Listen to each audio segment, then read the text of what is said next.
con nuestra siguiente invitada. Fíjese que ella es la doctora urgencióloga, doctora Marcela Garrido, que también es académica de la Facultad de Medicina de la Universidad de los Andes. ¿Cómo está, doctora? Bienvenida a tu conexión matinal.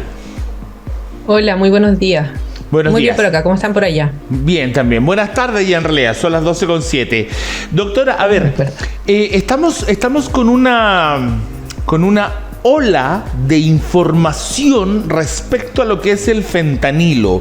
¿Podría primero usted explicarnos de una manera bastante somera qué es esta droga? Es una droga, le llamamos opiáceo derivado de la morfina, que produce unas alucinaciones y efectos placenteros dentro de las personas, y que lo ocupamos principalmente para disminuir el dolor como fármaco en medicina en general. Es muy usado también para algunos procedimientos como las endoscopías, cuando se va a intubar a un paciente para conectar a ventilación mecánica o cuando va a ir a una cirugía, y posterior a eso para dejar un goteo o como administración endovenosa aislada en caso de que el paciente tenga mucho dolor. O sea, doctora, a ver, entendamos un poco la situación. ¿Toda la gente que se hace una endoscopía pasa por fentanilo? Muchas, no todas, depende del protocolo del lugar. ¿Pero en Chile? Muchas de ellas sí. Ah, es este tipo de droga como que te duerme y no sientes nada, pero en el fondo no te anestesia. Pero que pasa la situación, la situación y el doctor termina y te dice, ya terminamos, y uno dice, pero ¿en qué rato me dormí un momento? Algo así fue, ese. En general no produce sedación ni que uno se quede dormido, tampoco produce amnesia del episodio, sino que uno se acuerda de las cosas. Y para la endoscopía en particular, no sé si se han hecho alguna endoscopía alguno de ustedes, pero lo que hacen es combinar dos medicamentos, uno que da más analgesia como el fentanilo y otro que da más somnolencia en el fondo y hace que uno se relaje más, y que también hace que uno no se acuerde del episodio, que en general es el Solam. Perfecto. Ahora, bueno, la pregunta que seguía era las propiedades que tenía, ¿no? ¿Para qué servía? Usted lo explicó de alguna manera, pero ¿en qué casos, por qué en Estados Unidos explota una situación en que la gente se lleva el fentanilo a su casa? Se lleva una receta y va a la farmacia a comprarlo. Si de acuerdo a lo que usted me dice, digamos que lo usen para un proceso médico, es dentro de un hospital, dentro de una clínica. ¿Cómo es posible que en Estados Unidos se pueda dar una receta? ¿O acá también se puede? En general uno puede dar recetas de este tipo de medicamentos, así como de morfina, pero en Chile no ocupamos tantos opiáceos como lo hacen en Estados Unidos, que es la familia de estos medicamentos, ¿ya? Nosotros en general tratamos el dolor por un lado con paracetamol, por otro lado con antiinflamatorios de distintas características, y escalamos al tramadol, que es un opiáceo también en comprimido para tratar dolores que son más refractarios. Y de ahí en general nos pasamos a parches de medicamentos derivados de la morfina o opiáceos que se ponen en la piel y que a través de la piel se absorben y van produciendo disminución del dolor, ¿ya? Pero en general estos medicamentos son para pacientes que tienen dolores más crónicos, no tanto en agudo. Entonces el fentanil lo ocupamos para el paciente que tiene un dolor agudo, como por ejemplo un cólico renal, que es un dolor muy agudo, muy intenso, muy desesperante, y cuando llegan a la urgencia les indicamos fentanilo endovenoso. Tiene un inicio de acción muy rápido y da alivio sintomático muy rápido y es muy efectivo. Entonces, en general, con eso controlamos el episodio actual, y posterior a eso el tratamiento para las recurrencias que dejamos son del orden de otro tipo de medicamentos y no el fentanilo, porque además es una droga endovenosa. Perfecto. Ahora, doctora, cuando hablamos del uso de fentanilo, ¿es real esto que a la primera o a la segunda utilización del medicamento quedamos adictos?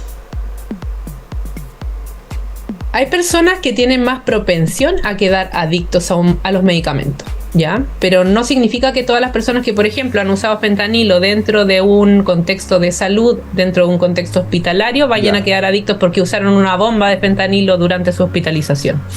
Ya, Muchas perfecto. veces, cuando uno la consume como drogas de abuso, tienen otros aditivos que hacen que sí se produzca mayor adicción que cuando uno lo ocupa en un contexto de salud. Como, a ver, deme un ejemplo, por favor.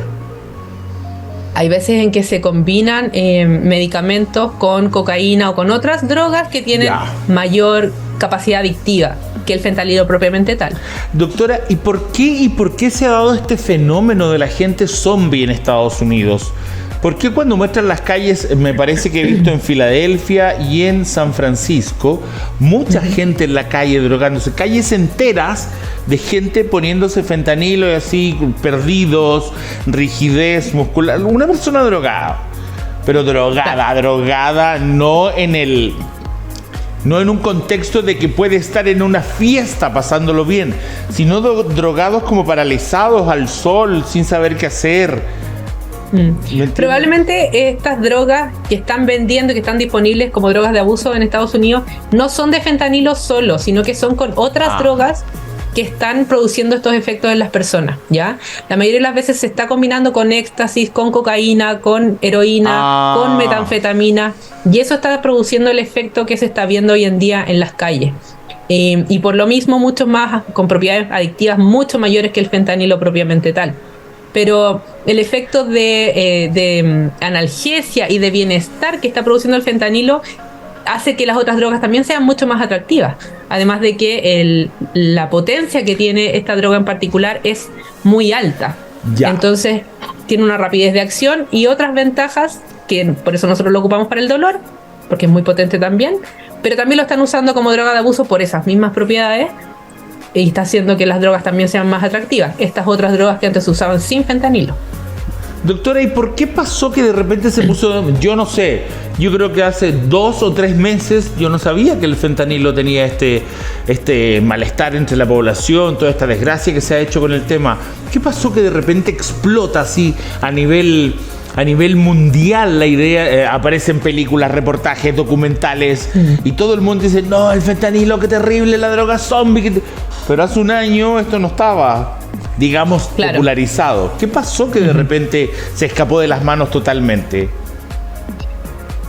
Probablemente es un fenómeno más social y dado que ha sido una droga en combinación con otras de gran popularidad en algunas poblaciones, ha escalado rápidamente y eso se ha masificado de alguna manera como droga de abuso. Además de que se pone, entre comillas, de moda, y cuando uno empieza a ver que alguien usa un tipo de droga, los demás empiezan a imitarlo de alguna manera. Como parte de un comportamiento más social, independiente de que hayan visto que también puede producir muchos efectos adversos y que han llegado a matar personas por el compromiso respiratorio que produce cuando se han usado en combinación con otras drogas, sobre todo. ¿El fentanilo te puede matar? En general lo que produce es depresión respiratoria, o sea, deprime el centro respiratorio y uno deja de respirar. Entonces, si no hay nadie cerca, nadie que se dé cuenta, nadie que esté atento a esos efectos adversos cuando hay mucha dosis de la droga, eso puede ocurrir. En el fondo lo normal es que uno no se pueda ahogar a sí mismo, uno no puede hacer así, dejar de respirar y morir, no puede. Uno tiene un automatismo para que uno respire de nuevo. Claro. Eso es lo que se apaga con el fentanilo a grandes dosis y eso es lo que puede producir que uno finalmente muera porque no respira. Por eso, usted sabe que murió uno de los actores de Friends, el que hacía de Chandler Bing.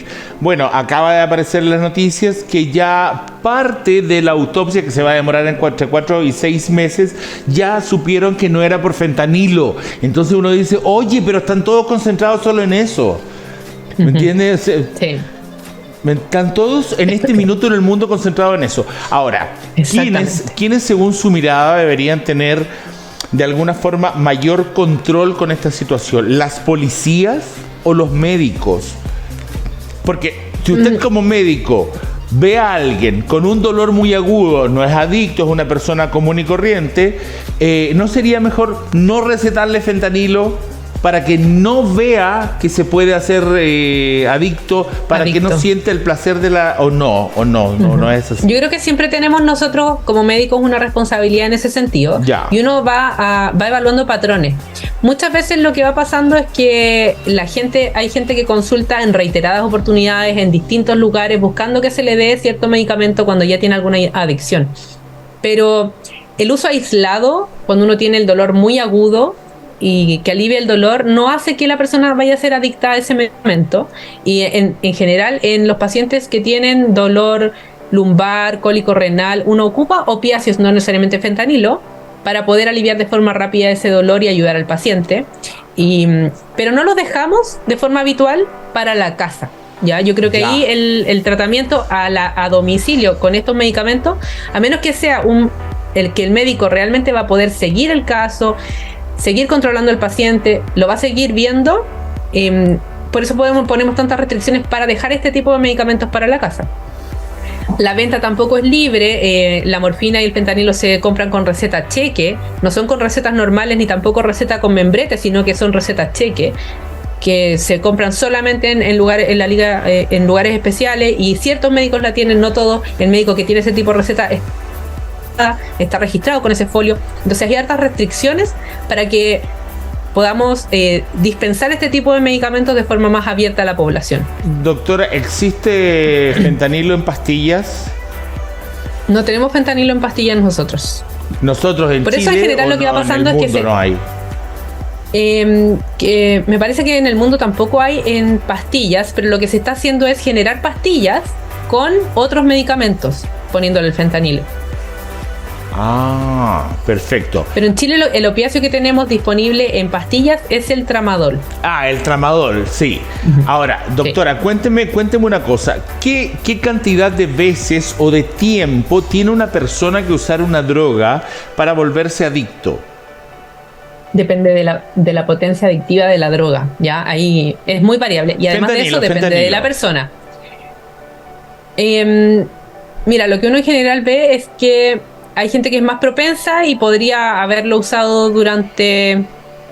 No es que tengamos estudios que nos digan cuántas veces tiene que usarlo, porque no es lo mismo para cada persona. Ya. Entonces no es que uno pueda decir, lo ocupó 10 veces y ahora es adicto porque lo ocupó 10 veces antes, porque tuvo 10 episodios de dolor lumbar.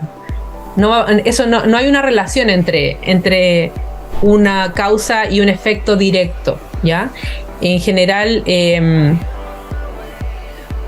personas que ocupan 10 veces podrían no tener ninguna adicción, y otras que ocuparon 3 podrían tener cierta adicción y querer repetidamente ese mismo medicamento. Por ejemplo, si a una persona le toca hacerse una cirugía o ser intubado o lo que sea en un hospital con un proceso muy doloroso y tiene que quedarse, 2 meses, ¿existe la posibilidad que diariamente durante 2 meses el médico lo vaya tratando con fentanilo?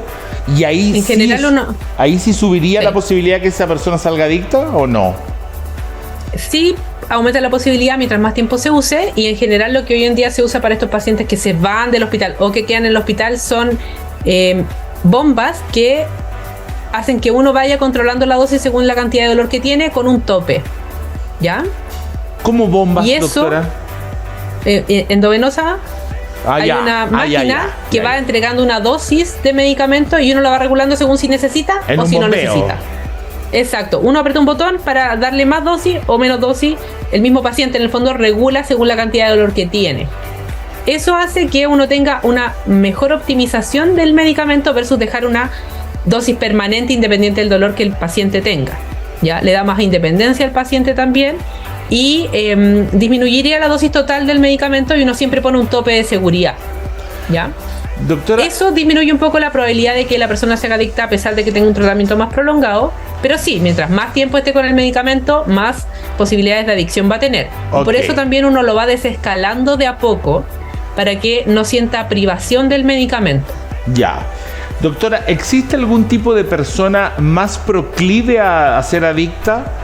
No sé si tal vez en personalidad, como tal vez en alguna condición física, no sé, por decirle algo, un diabético es más fácil que sea adicto, o una persona que padeció tal enfermedad, o una persona más, no sé, cualquier característica, ¿tiene más tendencia a ser adicta a algo o no? Sí, hay ciertos rasgos de personalidad que hacen que las personas sean más propensas a ser adictas, incluso a, no sé, a otras cosas que no son tan habituales, pero o no necesariamente drogas.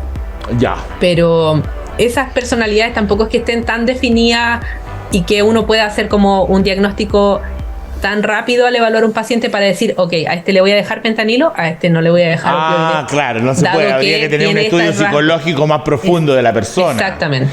Ya. Exactamente. Doctora, y si la persona lamentablemente se hizo adicta, pero no es que sale a la calle a consumir, pero lo tiene, no sé, los síndromes de abstinencia y todo lo demás cuando sale del hospital o de la situación médica que vivió, ¿existe otro medicamento para dejar de ser adicto? Son pocos los medicamentos que existen para dejar de ser adicto. Lo que uno tiene que hacer es un tratamiento, y el tratamiento no incluye un medicamento solamente, sino que es algo mucho más integral, porque hay muchos componentes psicológicos que influyen en la adicción, además del físico.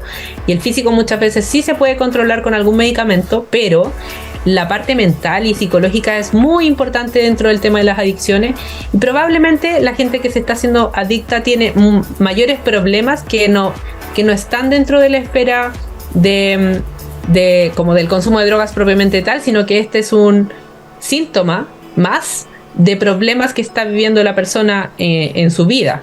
Y esos son los problemas que uno tiene que tratar de abordar de una forma más integral para, por un lado, evitar la adicción y por otro lado, rehabilitar a una persona que ya está en esa etapa. Doctora, ¿y hay enfermedades o situaciones en la vida en que la persona tiene tanto dolor y ustedes como médicos saben que va a morir, no sé, alguien que tiene lamentablemente un cáncer, por ejemplo, un cáncer terminal, y sabes que tiene tal cantidad de meses de vida, digamos el aproximado que ustedes pueden saber como médicos, y te dicen, sí, pero ¿sabes qué? Si le empiezas a dar fentanilo va a ser adicto.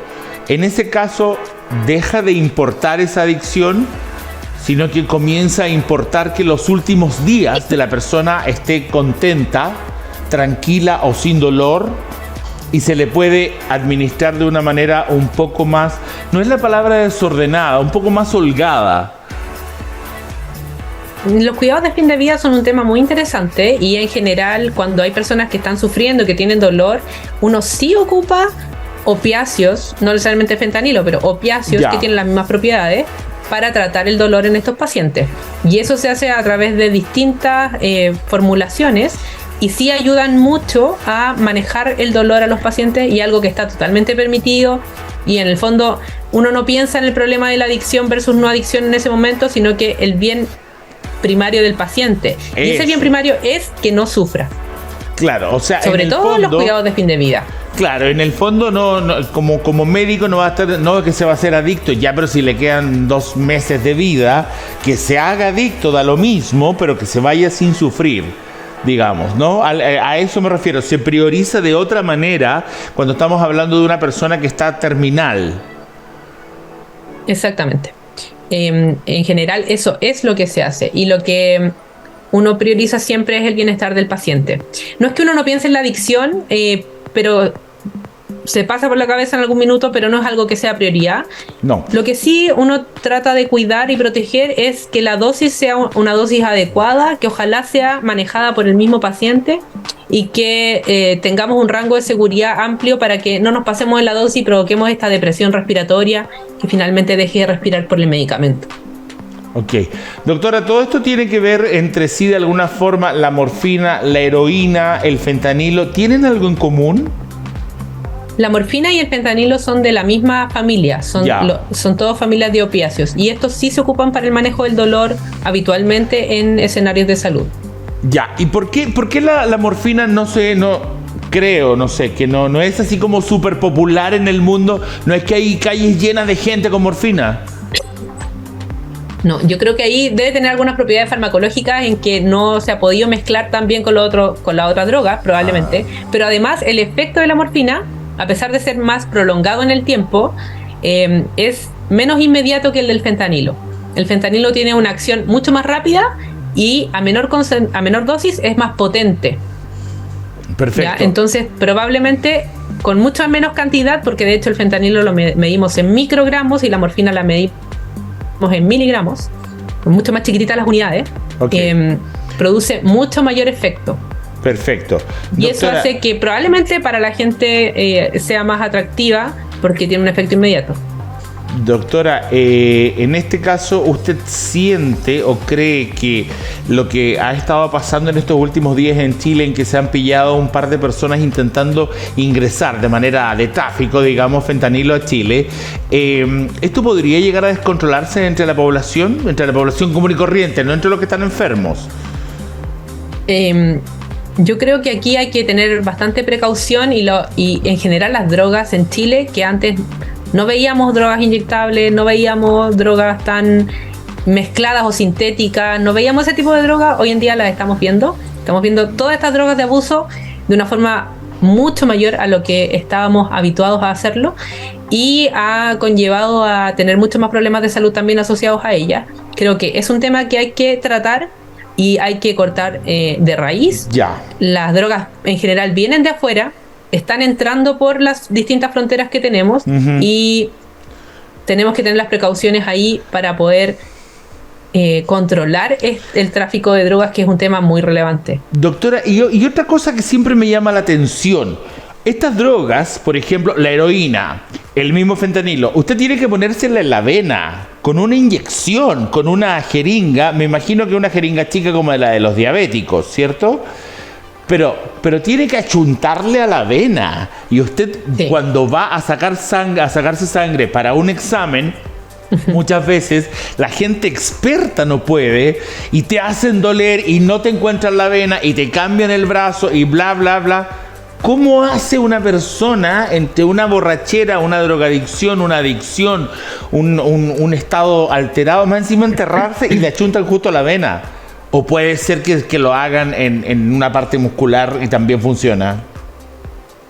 Las drogas endovenosas tienen mucho mayor efecto endovenoso. ¿Ya? Y lo ocupan los que son como drogadictos de este tipo de drogas, se lo inyectan endovenoso y tienen ligas, incluso, esto es como elástico, para apretarse las venas y autoinyectarse. Eso sí ocurre. Y de hecho, eso tiene también otros problemas de salud asociados, que son enfermedades de transmisión sexual o en el fondo por la sangre, porque ocupan jeringas contaminadas. Y hay otros países que tienen políticas de incluso entregar las jeringas a los adictos para evitar este otro tipo de problemas asociados al uso de droga endovenosa. En Chile no tenemos tanta drogadicción endovenosa, estamos viendo cada día más, pero se ocupan mucho más las pastillas, y por eso el fentanilo, que me parece que existen unas pastillas de fentanilo, pero que se ocupan de forma como no están a la venta en las farmacias en el fondo. El tipo de drogas que se están sintetizando son combinando fentanilo con otras drogas para hacerlas comprimidos para que la gente tenga acceso, en el fondo, como droga de abuso a toda esta potencia y bienestar que produce el fentanilo propiamente tal. Ok. Doctora, pero o sea, no sé, también se me hace un poco increíble que para poder pasar al efecto placer que supongo debe tener la droga, tienes que pasar un dolor y enterrarte a algo tú mismo, y qué terrible, ¿no? Y bueno, ojalá. Pero yo creo que ahí influye mucho el poder adictivo de cada una de las drogas que se partieron de forma endovenosa, en el fondo. A nosotros no nos llegó tanto esa ola, a Chile en particular. Qué bueno. Pero uno sí la ve en otros países de Europa o en Estados Unidos. Ok, doctora, entonces, depende de la persona el nivel de adicción que se vaya a generar en ese ser humano con el fentanilo. No es que está prohibidísimo que un doctor lo ocupe. Si te van a operar, te van a hacer una endoscopía, algún proceso doloroso, y el doctor considera que tienes que usarlo, se puede ocupar tranquilamente. No todos van a ser adictos al tema, no a todos se les va a pedir nuevamente el cuerpo, y muchas veces ni siquiera la gente sabe que le están poniendo fentanilo. O sea, tú le dices al doctor después de una cirugía o de un proceso, sabe que me duele mucho tal o cual, y el doctor lo pone el fentanilo y uno ni sabe, uno cree que es un Panadol, cualquier cosa, sino que ahora se popularizó el nombre nada más. Exactamente. Porque eso toda la vida ha habido. Sí, exactamente, toda la vida ha habido. Vaya, qué increíble, ¿ah? Doctor, ¿algo más que decirnos? Súper interesante su entrevista. Súper interesante porque en las noticias suena como a algo terrorífico que acaba de aparecer y que acaban de descubrir en el mundo y que se va a apoderar de la humanidad. Y no, en el fondo es algo que siempre ha existido, que ahora se le dio un mal uso en algunas partes del mundo. Exactamente, yo creo que ese es el principal punto. Aquí no es que uno quiera etiquetar de un mal medicamento al fentanilo ni nada por el estilo. El fentanilo tiene uso en salud, los opiáceos tienen uso en salud.